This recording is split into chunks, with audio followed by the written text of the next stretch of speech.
अस्सलामुअलैकुम। तो कल हम न्यूक्लियस उसको डिस्कस कर रहे थे और उसमें हमने उसके स्ट्रक्चर को स्टडी किया, जिसमें न्यूक्लियर मेम्ब्रेन उसको स्टडी किया गया। और आपने वहाँ पर देखा कि न्यूक्लियर मेम्ब्रेन में पोर होते हैं जिनको न्यूक्लियर पोर कहा जाता है। और न्यूक्लियर पोर डिफरेंशिएटेड और अनडिफरेंशिएटेड सेल्स, उनमें उनकी तादाद डिफरेंट होती है। अनडिफरेंशिएटेड सेल उनको कहा जाता है which retain the capacity to divide, इनमें डिवाइड होने की कैपेसिटी मौजूद हो, उनको कहा जाता है। जबकि डिफरेंशिएटेड सेल उनको कहा जाता है जो अपना पर्टिकुलर फंक्शन परफॉर्म करते हैं और उनमें तस्लीम होने की जो कैपेसिटी है, एबिलिटी है, वो नहीं होती।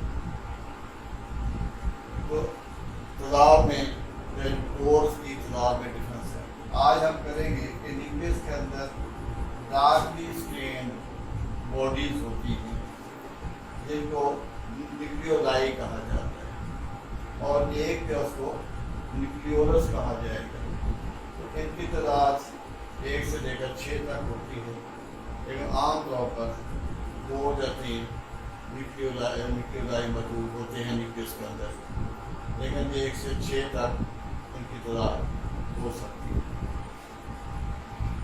अब हम देखेंगे न्यूक्लियोलस का स्ट्रक्चर क्या है और इसका फंक्शन क्या है। अब जब हम इसका स्ट्रक्चर स्टडी करते हैं तो इसमें 2 रीजन आते हैं। एक को कहते हैं peripheral glandular reason.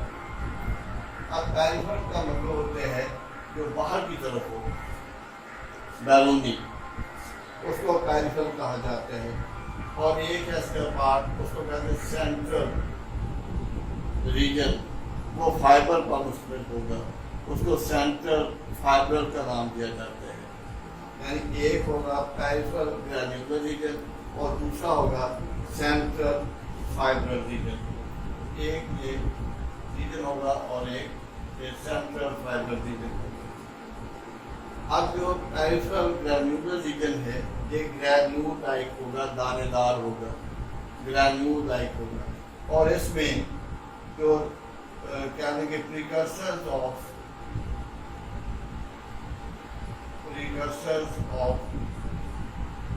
Ribosomal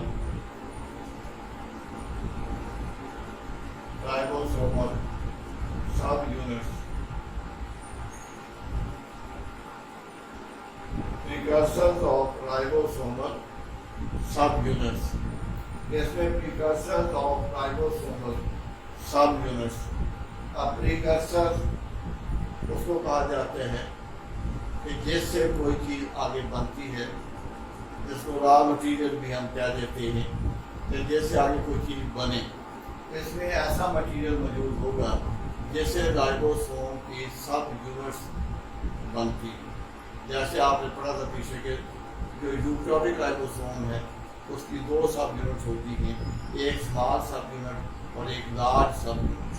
small सब यूनिट 40S होगी, लार्ज सब यूनिट 60S होगी, और दोनों इस तरह से कंबाइन करके इस तरह से ये राइबोसोम बन जाता है। एक 40S होगी और दूसरी जो है वो 60S होगी। इनको राइबोसोमल सब यूनिट्स कहा जाते हैं। इस तरह से जो राइबोसोम की फॉर्मेशन है वो न्यूक्लियोलस के अंदर होती है, इसके अंदर न्यूक्लियोलस के अंदर होगी। और अब जो दूसरा है उसको हम कहते हैं सेंट्रल फाइबर रीजन। अब जो सेंट्रल फाइबर रीजन होता है उसमें high molecular weight ribosomal RNA मौजूद होते हैं। राइबोसोमल आरएनए उस आरएनए को कहा जाता है जो राइबोसोम में पाया जाता है। जो राइबोसोम में पाया जाता है उसको राइबोसोमल आरएनए कहा जाता है। और वहाँ पर एक होता है उसको हम कहते हैं राइबोसोमल डीएनए। अब राइबोसोमल डीएनए से मुराद ये होते हैं कि वो डीएनए जिससे राइबोसोमल आरएनए बनते हैं, क्योंकि आरएनए जो है वो डीएनए से बनते हैं। तो डीएनए से अगर वो आरएनए जो राइबोसोम में होते हैं वो बनते हैं तो उसको राइबोसोमल डीएनए कहा जाता है। तो अगर मैसेंजर आरएनए बनते हैं तो उस डीएनए को मैसेंजर डीएनए कहा जाता है, मैसेंजर डीएनए कहा जाएगा। तो ये इसके अंदर मौजूद होते हैं। तो ये जो था न्यूक्लियस जो न्यूक्लियोलस है इसका स्ट्रक्चर क्या होगा। अब न्यूक्लियोलस जिसको हमने जहाँ पर स्टडी किया न्यूक्लियोलस, अब आप देखिए इसका फंक्शन क्या है। तो फंक्शन आपने पढ़ा था पीछे राइबोसोम में, फैक्ट्री ऑफ राइबोसोम किसको कहा जाता है, न्यूक्लियोलस को कहा जाता है, फैक्ट्री ऑफ राइबोसोम।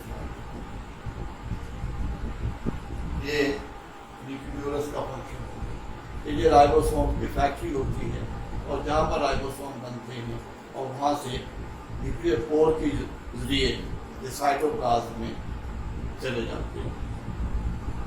अब उसके बाद अगला जो पार्ट है न्यूक्लियस का वो क्रोमोसोम होगा। क्रोमोसोम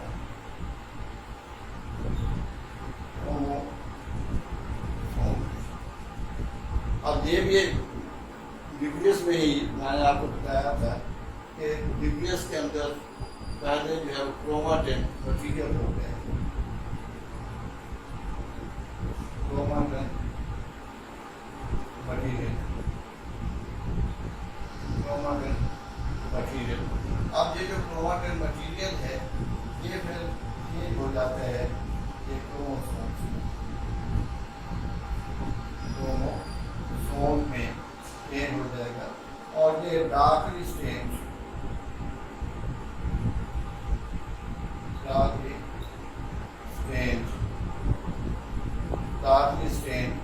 सेल लाइक स्ट्रक्चर होती है। सेल लाइक स्ट्रक्चर, ये सेल लाइक स्ट्रक्चर होते हैं जो कि गहरे कलर में होते हैं, उनको क्रोमोसोम कहा जाता है। अब क्रोमोसोम इसको जब कंपाउंड माइक्रोस्कोप में देखते हैं, अंदर कंपाउंड माइक्रोस्कोप, तो हर क्रोमोसोम कंसिस्ट ऑफ अंदर compound microscope.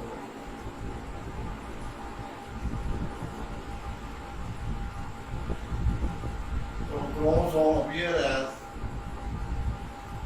chromosome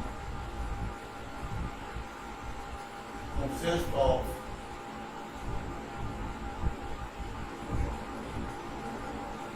arms and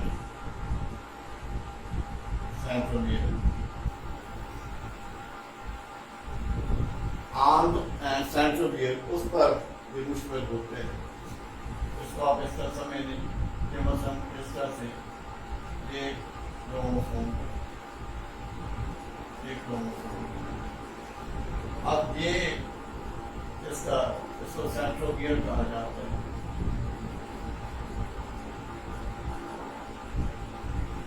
इसको सेंट्रोमियर कहा जाएगा, सेंट्रोमियर। और ये जो है इनको आर्म्स कहा जाता है, इनको आर्म्स कहा जाएगा। अब जो सेंट्रोमियर है ये उम्मूमन क्रोमोसोम के सेंटर में होता है, लेकिन इसकी पोजीशन मुख्तलिफ हो सकती है। एक क्रोमोसोम के सिरे पर भी हो सकता है, सेंटर से अवे भी हो सकता है। सेंट्रोमियर वो प्लेस है जहाँ पर तकसीम के दौरान स्पिंडल फाइबर्स अटैच होती हैं।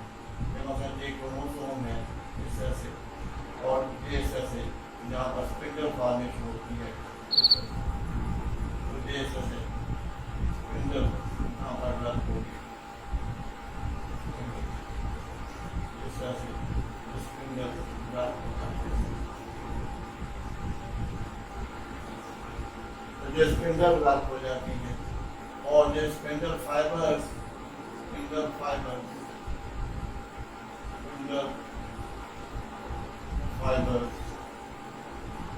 ये अटैच हो जाती हैं किसके साथ? सेंट्रोमियर के साथ। तो ये सेंट्रोमियर के साथ अटैच हो जाती है। जहाँ पर स्पिंडल फाइबर्स सेंट्रोमियर के साथ अटैच होती है जगह, लोकेशन, प्लेस, तो जहाँ पर स्पिंडल फाइबर्स अटैच होती हैं क्रोमोसोम के साथ, उस प्लेस को, उस लोकेशन को सेंट्रोमियर कहा जाता है। तो ये क्रोमोसोम का कंस्ट्रिक्टेड रीजन होते हैं, छुटा हुआ रीजन होते हैं, और जहाँ पर स्पिंडल फाइबर्स अटैच हो जाती है। लेकिन ड्यूरिंग सेल डिवीजन, जब सेल तकसीम हो रहा हो, क्योंकि कल मैंने आपको बताया था कि न्यूक्लियस सिर्फ उस वक्त विजिबल होगा जब सेल नॉन डिवाइडिंग स्टेज में हो।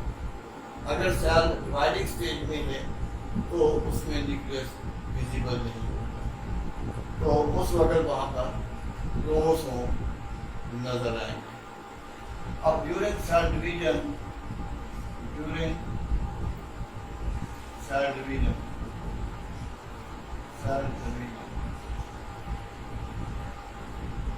हर क्रोमोसोम consists of 2 threads। हर क्रोमोसोम उसमें 2 धागे होंगे, 2 थ्रेड्स होंगे, लेकिन सेंट्रोमियर एक होगा। इसको सेंट्रोमियर कहा जाता है।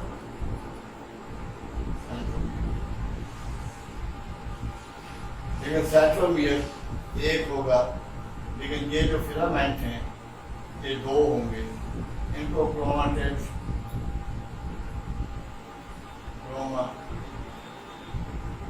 कहा जाता है। इनको क्रोमाटिड्स का नाम दिया जाता है, क्रोमाटिड्स। तो ये जो क्रोमाटिड्स हैं ये 2 होंगे और सेंट्रोमियर एक होगा। सेंट्रोमियर एक होगा, लेकिन क्रोमाटिड्स ये 2 होंगे ड्यूरिंग सेल में।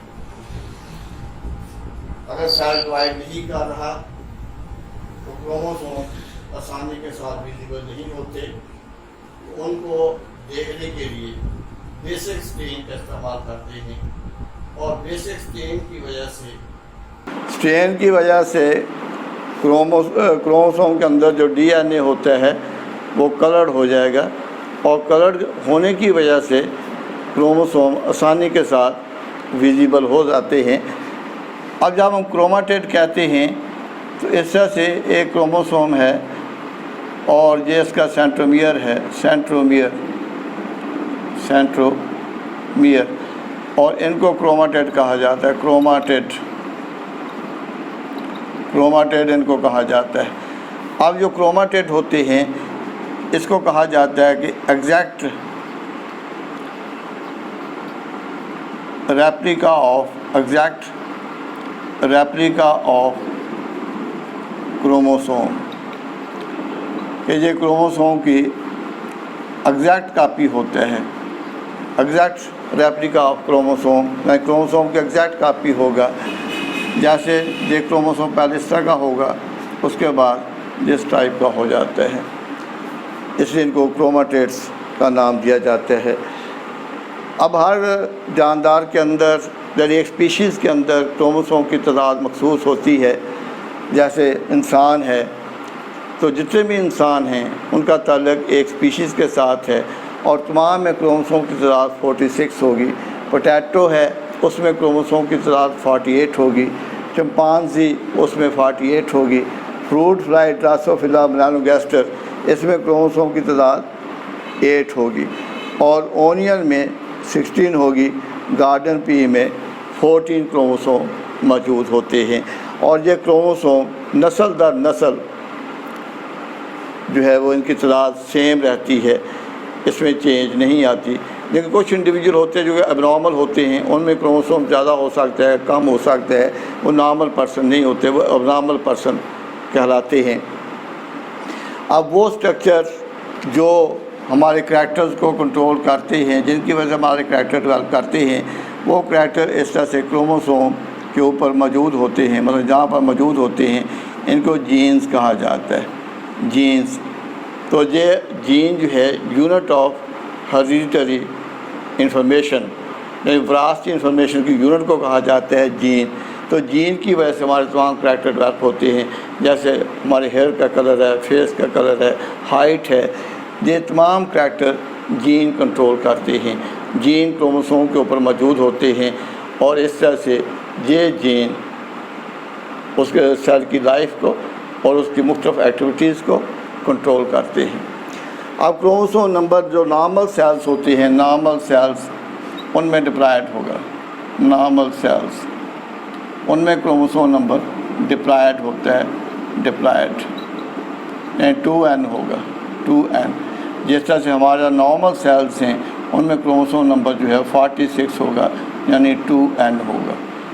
लेकिन अगर हम जर्म सेल्स को देखें, जर्म सेल्स यानी वो सेल्स जो रिप्रोडक्शन में हिस्सा लेते हैं, जैसे एग है, स्पर्म है, इनमें क्रोमोसोम नंबर हाफ हो जाते हैं। In case of human, egg और स्पर्म के अंदर क्रोमोसोम की तादाद 23 होगी, यानी 1n होगी। इसको हैप्लॉयड कहा जाता है, यानी जर्म सेल जो है इनमें हैप्लॉयड नंबर ऑफ क्रोमोसोम होगा, हैप्लॉयड नंबर ऑफ क्रोमोसोम होगा।